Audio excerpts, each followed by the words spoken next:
హైదరాబాద్లో మరొక ఘోర రోడ్డు ప్రమాదం. హైదరాబాద్లో మరో హిట్ అండ్ రన్ కేసు. పరారీలో వైద్యుడు. రాష్ట్ర రాజధానిలో నిత్యం ఎక్కడో ఒకచోట హిట్ అండ్ రన్ ఘటనలు చోటు చేసుకుంటూనే ఉన్నాయి. తాజాగా గురువారం తెల్లవారుజామున బొల్లారం పరిధిలో వేగంగా కారు నడుపుతూ వచ్చిన ఓ వైద్యుడు తోపుడు బండ్లపైకి దూసుకెళ్లాడు. ప్రమాదం జరిగిన వెంటనే అక్కడ ఉన్న పలువురు స్థానికులు వెంటాడి కారును అడ్డగించి వైద్యుడిని పట్టుకున్నారు.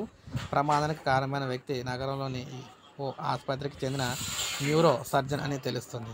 ఈ ప్రమాదంలో సయ్యద్ పాషా అనే వ్యక్తి తీవ్రంగా గాయపడగా తన ఆసుపత్రిలోనే చికిత్స అందిస్తానని చెప్పి బాధితుడిని కారులో తీసుకెళ్లాడు. ఈ క్రమంలో అత్తాపూర్లోని ఓ ప్రైవేట్ ఆసుపత్రిలో పాషాని చేర్పించి అక్కడి నుంచి వైద్యుడైతే పరారయ్యాడు. బాధితుడి పరిస్థితి విషమంగా ఉందని, బిల్లులు కట్టలేక ఇబ్బంది పడుతున్నట్లు కుటుంబ సభ్యులు అయితే అన్నారన్నమాట. సో ఈ విధంగా పెను ప్రమాదం అయితే సంభవించింది. హిట్ అండ్ రన్ అయితే జరిగిందనమాట. ఘోర ప్రమాదం. ఇప్పుడు అప్డేట్ వచ్చింది. ఒక లైక్ చేయండి, సబ్స్క్రైబ్ చేసుకోవద్దు, మన ఛానల్ సబ్స్క్రైబ్ చేసుకోండి.